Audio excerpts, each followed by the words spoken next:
My guest today is Dr. Matt McCullough. Matt did a PhD in history at Vanderbilt University and then went into the pastorate. We had a great time driving around Nashville, including taking in some excellent coffee. We talked about Matt's book, Remember Death. Cars, coffee, theology. One question I always like to ask everybody is, what was your first car? My first car. I married into my first car. Okay, that's not bad. Hopefully that's good. But I'll say this: the car that I grew up driving, was my dad's early '90s Dodge Colt.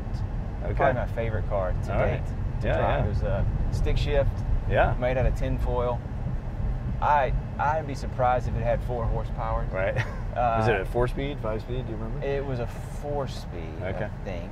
Yeah, probably. It was 2-door, it had vinyl seats, just your skin would just melt to it on a hot Alabama day. I would say, where is that? But man, it was fun to drive. Yeah, because yeah. you're just sitting right on top of the pavement. Yeah, totally. And, taking your life into your hands every time you.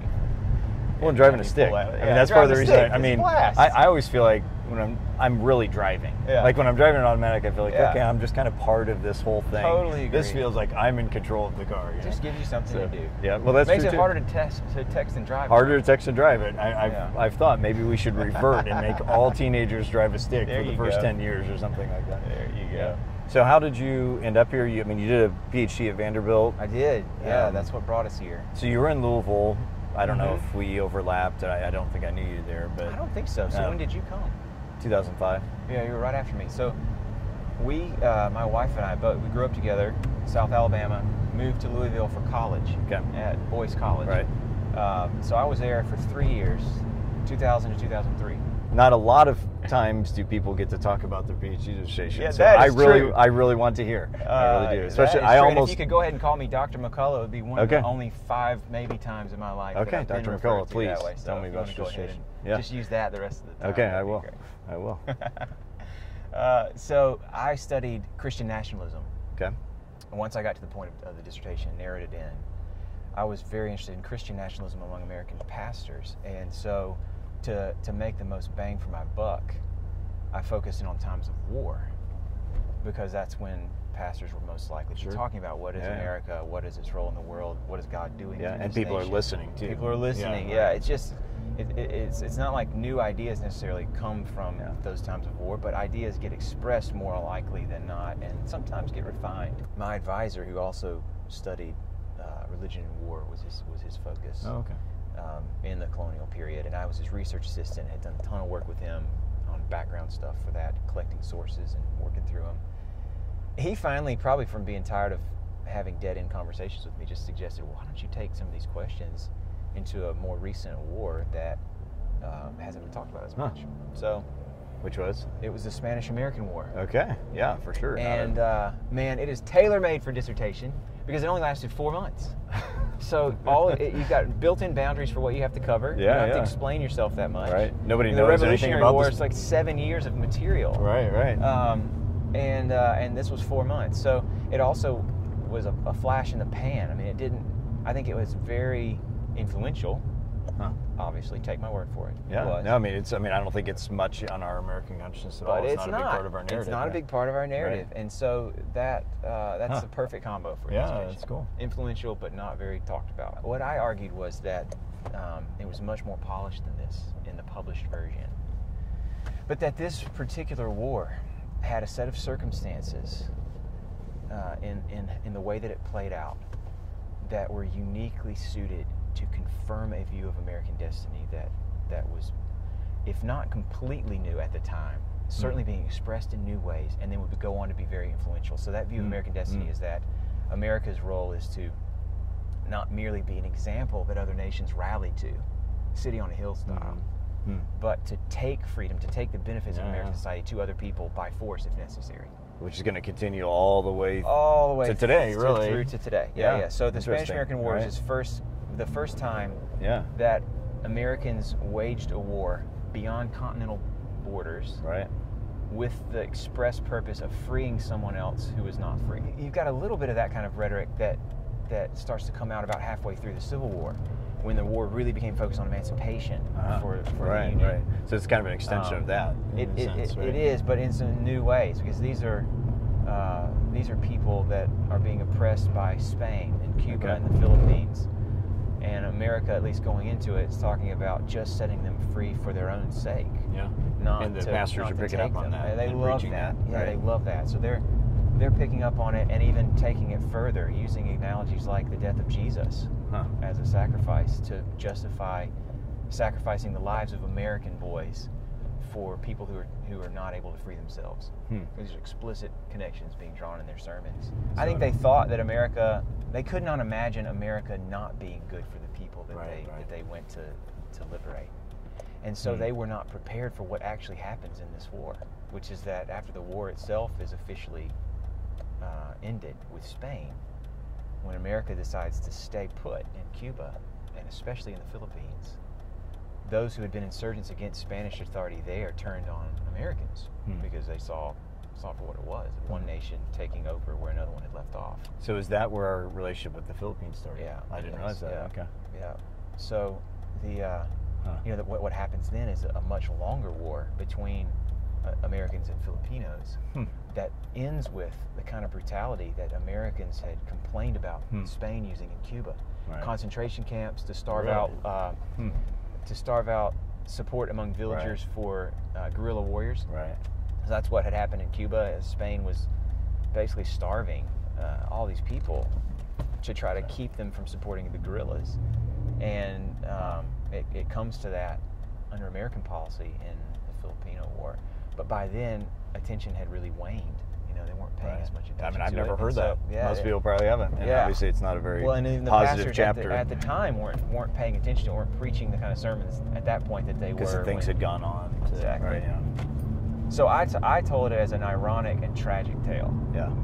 Of what seemed to me to be genuine concern gone wrong, and a cautionary tale about the danger of ever thinking you know what God is doing, or that God ever accomplishes unblemished good through nations, and that we ought to think about nations realistically as mixed bags, because they're made up of people who are mixed bags, with good motives and impure ones. And it's not as if it'd be always wrong to intervene. Well, some people might think it is, but it doesn't seem I like think it'd that's be up always for wrong debate. to intervene. But I I mean, think World War II, I'm glad we intervened. I think what we can't afford to do, even with World War II, is ever think we intervene and don't bring harm with us. That's good. That Christians shouldn't ever baptize an intervention to such an extent that we minimize what kind of human cost will come with it. I knew I was interested in pastoring. I knew that was not what I came to Vanderbilt to train for. So Vanderbilt was about being, I was 20 years old at the time when I first got here, and too young to seriously pursue church ministry at the time, I thought. I had these deep interests in the academic life and thought maybe I would teach for a while if I could get trained for that, get an opportunity, and then pastor. Sure. But just wasn't sure, and it was a good chance to grow up a little bit. Sure. During the time that I was in grad school, I still was in love with the academic life. To this day, I miss some of that. Sure. I miss the conversations with people who are just as into it as you are, and the chance to read new books and to get a brand new, fresh syllabus and work through it. I love all that. But during the time that I was working on the dissertation, it was just becoming more and more clear to me that my desires had shifted more quickly than I thought they would towards local church ministry. Okay. I just really wanted to do it if I could.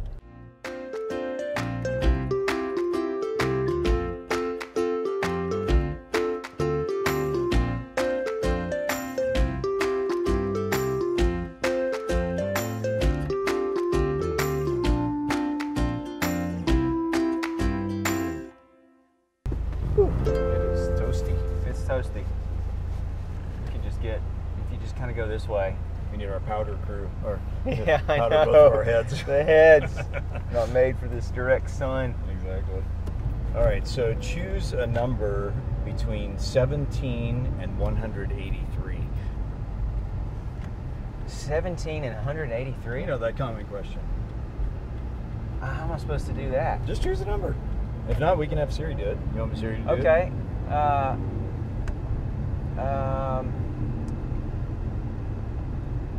So you're wanting me to choose a meaningful number? No, just choose a number. We can have Siri. You want Siri to do it? How about 183? That's fine. I'll push you all the way to your limit. That's fine. Well, then what I need you to do is open to page 183 in this book and then read. But that's actually I don't probably know if good, it has hopefully your last 183. Hopefully your last page has something very significant on it. It's the final two paragraphs that's of the why book. I do remember I see what 17 you've done to here. 183. It wasn't just some random numbers. So there's a foreword. I by thought Russ you were going to Moore like interpret some beforehand. sort of Oh, Enneagram right, yeah. number off I'm of gonna what do number phrenology on your head. what number I chose. Oh, this is Belmont. I've been here. Yeah, Okay. so keep going here, Okay, and so then you can hang a right. So page 183. So you chose the last one. So just read that last paragraph, I guess. Think of Paul's image as a gloriously redeemed version of Pascal's nightmare. For Pascal, faced with death, we're each like a condemned prisoner in a line of executed criminals. In every death of every other person, we see our own foreshadowed. Quote, those remaining see their own condition in that of their fellows, and looking at each other with grief and despair, await their turn. End quote. But for Paul, our solidarity with Adam, as in Adam all die, only fuels our solidarity with Christ. So also in Christ shall all be made alive. We look to Jesus as a forecast of our story. We look carefully at what happened to him. We see the victory he won over the grave, and we know that whatever may happen to us on our journey, however great the pain of disappointment, of grief, of death itself, we've been there already in Christ, and we're headed where he's already gone. We've set our eyes on Jesus, and looking at each other with grief and hope, we simply await our turn. The end. The end. It doesn't The actually end. say the end, but that was good. That was nice. Good. So it is pretty nice to get to read the final paragraph. But why don't you tell us? So this is your new book, Remember Death. Yeah, Remember Death. Which I just read and Surprised enjoyed very you much. did. I did. Thank you for reading it. Yeah, you're very welcome. And why don't you, using that last paragraph, why don't you tell us what the argument of the book is, and maybe just whatever your current thoughts are on it. So the argument of the book is that by thinking more clearly, more honestly, more consistently about death, we can deepen our attachment to Jesus and his promises. His value to us is relative to what he saves us from. And so if you don't have a clear view of what he saves you from, then you won't have a clear view of him. If you cheapen what he's come to save you from, or try to numb yourself to the pain of it, then you're also numbing yourself to Jesus and his deeper value. And I wanted to write that partly because the Bible is so consistent and clear about the problem of death. It talks about it so much, but also because in our time and place, we don't think or talk about death as often as we would have here in the same country, say 300 years ago. Even 100 years ago. Even 100 years Right. ago. We are detached from death as a culture. There's exceptions to this, of course. But there is a cultural phenomenon that many people have acknowledged and recognized, not just me, of detachment from the fact of our mortality that's unique to our time and place, makes us different from anywhere else in the world, any other time in history. Yeah. And I think that has a direct, one of the pieces of fallout, if you will, from that detachment, is that Jesus is harder to see and to love. Of course, it's really struck and resonated with the first part of the book, where you start off talking about just what you were just saying, that we have become inoculated from death, except for violent death. We like NCIS or whatever, but it's because it's kind of separate from reality. Yeah, it makes it seem like it's exotic and not real. Yeah, but it's a but fantasy. we don't. Like I've often talked about this with students. Like people used to die in your house, and then even to be laid out for the visitation in your parlor, place where you sleep, and then where we you eat your meals, or in the front room of the house, everybody come by, and now we created this funeral home, which is why it's called that. Most people probably aren't aware of that. It's because you can't have it in your real life. It's a home just for funerals, but it still has the home kind of part of it, and just how inoculated that is from death. And as you even address in the book, it's not like there's some maybe inherent value in morbidity. And I'm sure you got that from people. Of course. And they maybe even mentioned that. Why are you writing a book on death? Of course. Yeah, I get You most Calvinist, students right? get a lot of jokes stuff. about it. Right. I think joking is one of the most common reactions to death. It's a taboo subject, so we can't talk about it straightforwardly. Yeah. So you either get this kind of yuck factor, ugh, why would you do that, or you laugh it off by Right. instinct. You make a joke about it. Right. And I've definitely had to put up with a lot of that. I bet. So early on in the book, you make the distinction between the ars moriendi, which is a very common thing in, well, going back to ancient times, Yeah, I believe, the sort of art of dying, Yep. dying well. Yep. But that's not what you're doing. It's You not want what to I'm say doing. something about that difference? Yeah, it's not what I'm doing. So there are two streams that show up in the Christian tradition related to death. One being ars moriendi, like you said, art of dying. This is all about the facing of death in the moment that it's come for you. I mean, preparing to experience death in faith. And there were all these traditions about how to do that well, and Christian and non. Christian and non, absolutely. It was a big point of fascination. I'm not touching that. I do think that what I'm trying to do is relevant to I pray that it will be relevant for all of us who read it when we come to die, that we will have built up a track record of hoping on Christ that'll serve us well at that time. But my book falls in a tradition known as the Memento Mori, which is remember death. It's about having death in front of you as part of your awareness of who you are and what the world is like. That marks you and shapes how you think about yourself and how you experience your life. So it's not about that end point, though it's relevant to the end point. It's about everything that happens before the end point, Right. viewing all of life in light of that end. So Memento Mori is for all of us. It's for everybody all the time.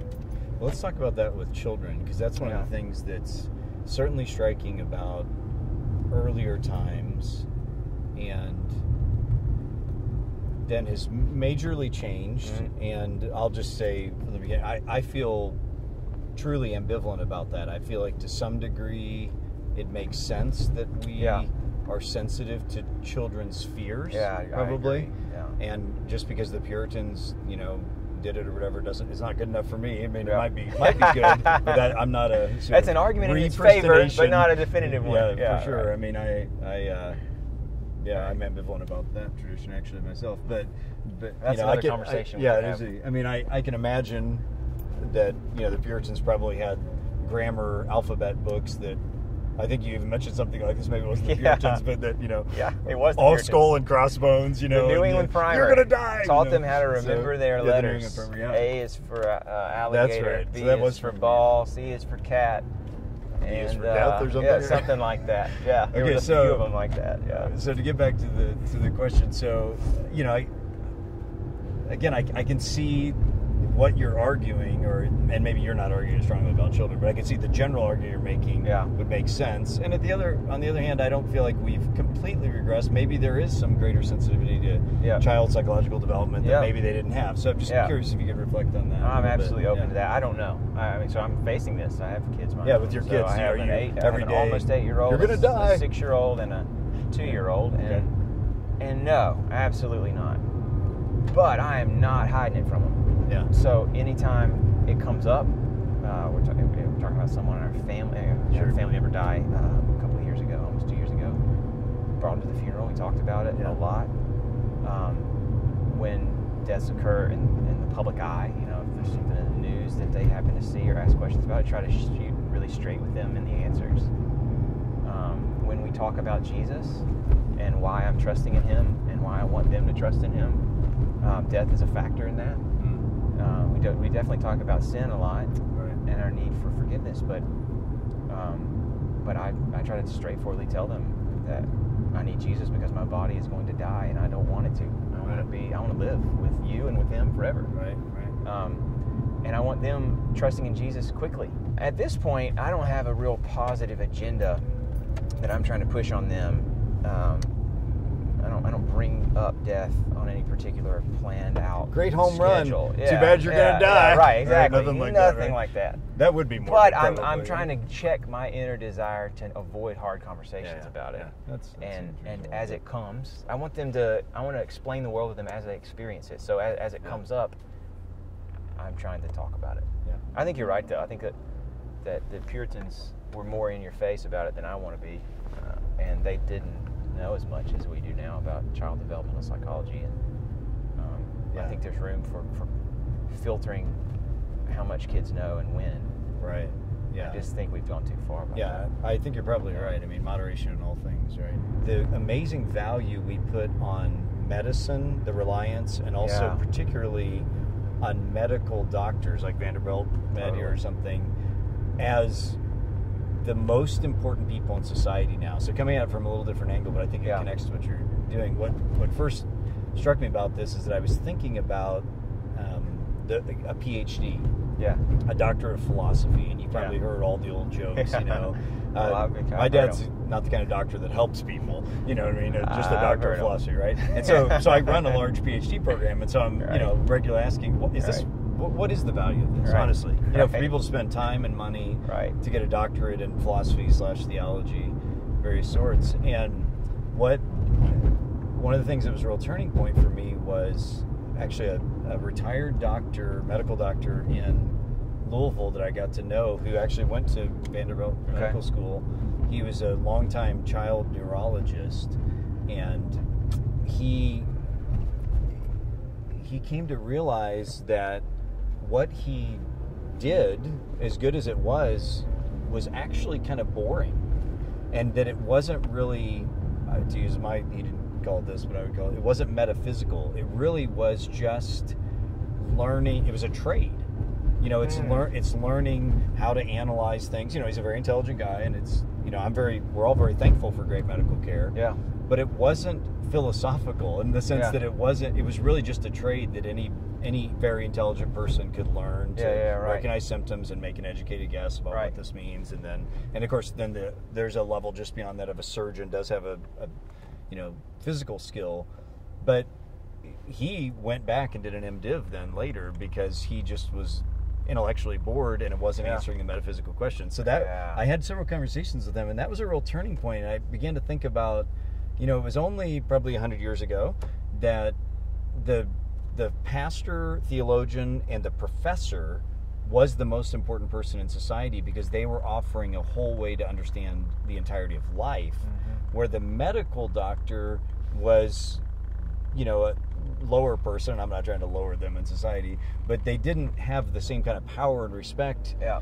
But now with technological advances, they have become the most important person because they can seemingly work miracles. And they kind of can. I mean, we're all beneficiaries of it, right? Yeah. But it as I've thought about that issue for a while, and then when I was reading your book, I thought, you know, this is all related because as we've inoculated death and as we've made medicine our savior, that's both prevented us from thinking about life and death, and it's also changed what we value in society. We change a different kind of person. We don't change the person who's thinking about life after death. We value the person that is preventing us from dying. Or the person who's distracting us from dying. Or distracting us. So that's the other piece here. And Pascal predicted this. I can't take credit for this insight. I heard someone else say this in a lecture, acknowledge this, but in our culture where because of the great success of modern medicine, where you can really live most of your life ignoring death if you're an average person, not having to think much about it, we've got all this space to do with these years what we want to, and what we're choosing to do is just entertain ourselves, right? So you look at who else is making money besides doctors, and it's athletes, and it's actors. Yep. And, you know... Come on, we PhDs, we should make more money. Yeah, right. That's the whole point of this. Let's just say, you compare annual income of one of the Kardashian girls to Barack Obama, was the example this person gave. Right. Well, what does that tell you about what the culture values? Yeah. It tells you that we are trying to turn ourselves off to something. Yeah, no, it's very powerful. Yeah. One of my hopes for the book is that it's tapping into something that is there in everybody. Yep. This interest in death, this sense that you can't avoid it, and that maybe it can help us express something that we've been trying to suppress through entertainment and medical care. Yeah, it's good. Well, it's a very good book. I enjoyed it very much. In that side there, you'll see some multicolored envelopes. I see these. Just choose one of those. Just choose one, huh? Just choose one. I'm just going to grab it. And they are random questions. All right. Good. Chose black for death. That's excellent. Yes, I did. So the random questions there, I don't know what's in there either, and you'll answer it, and then I'll commit to answering the question as well. You have to answer it too. I like this. Yeah. Okay. And you don't know what it is, so I could make it whatever I want it to be. That's true. I will check afterwards and make sure. Which words or phrases do you overuse? Oh, goodness. Maybe, oh, goodness. I think I say that a lot. My southern self coming out. All right. On And Sunday, maybe your wife, especially. I got might resounding feedback on Sunday from a sermon where I was preaching on 1 Peter and what he says about slaves and masters, and I was making the case that he's not just baptizing the status quo, and apparently I used that like 50 times in the sermon. I don't know. The kids like keeping it. I don't know. Some people were. I got independently feedback from a bunch of people about using that phrase. Only so one sermon? One sermon. So I don't know that I don't know that I'm using that. If I overused it, I probably wouldn't know that, would I? Well, your wife. That's one good thing your wife is good for, is to say, hey, you're saying this all the time. But you haven't heard that. I haven't heard that until Sunday. Right. Okay. Baptizing the status quo. Yeah, apparently I used it a lot. I don't know if I'd read it and it was top of mind. It was in some commentary, and it just... Yeah, it's a nice I'm phrase. ripping you commentators off all the time, without knowing that I'm doing it, because I just happened to read it this week, and now it's in top of mind, and it just comes out. Yeah, it's a good phrase. It's a good phrase. Maybe that should what be our about next you? book, Baptizing the Status Quo. Baptizing, or not doing that. It would be a bad thing to do. Oh, boy. Well, again, this comes from my wife's good pointing out of things. I think probably actually, I used to say that a lot. I think I've tried to excise that, but maybe not. Yeah. And I think the big things that my wife... This is so pretty. Yeah, it's beautiful. The big things that my wife has pointed out are things that she smells as being posturing. Kind of pretentious, kind of like that come with a nice little adjustment of the glasses. Yeah, exactly. Yeah, Which, again, with a clear conscience, I don't think I'm ever trying to do that consciously, but I'm not without sin, I'm sure. Right. And so, and she's particularly sensitive to those things. So, actually was one of those. Actually is kind of a condescending word, isn't it? It's like, actually. Yeah. You're wrong I think I was that. more subtle in its usage, but still, that's what she smelled. Yeah. And not in the pretentious side, but another one. This is kind of embarrassing. I say golly. I don't know why. To drop a golly every now and then. I don't know why. I'm from the Midwest, but my mom was from Macon, Georgia, and there's some Southern in me a little bit. Yeah. And let's just be honest, there's a wide range of exclamatory words that are just not available to us in our professions. That's probably true. We work with what we can. Golly. I also say howdy, but I say it largely ironically, but I always get grief. I get grief about it from my kids, and then I think I've said it ironically for so long, it's not even ironic. It's not ironic anymore. I actually That's say happened howdy. to me before, yeah. And so then my kids are like, my wife too, no one says howdy. They don't know that you're being ironic. West? But again, I think it's lost the irony even for me. So that's a lesson out there. Be careful when you do things ironically, they end up catching them. Irony is in the eye of the beholder, isn't it? That's right. So, it's a dangerous tool. Thank you. It's been a great, great conversation. Man, it's my pleasure. I've loved it. Hey, thanks so much for watching. 3 really quick things. If you like this video, subscribe to our YouTube channel and connect with us on social media. We'd really appreciate it. Secondly, check out the comments section below. We've put a bunch of program notes and links to interesting things there. And third, check out some of our episodes you can see linked here. Thanks. We'll see you on the road. Peace.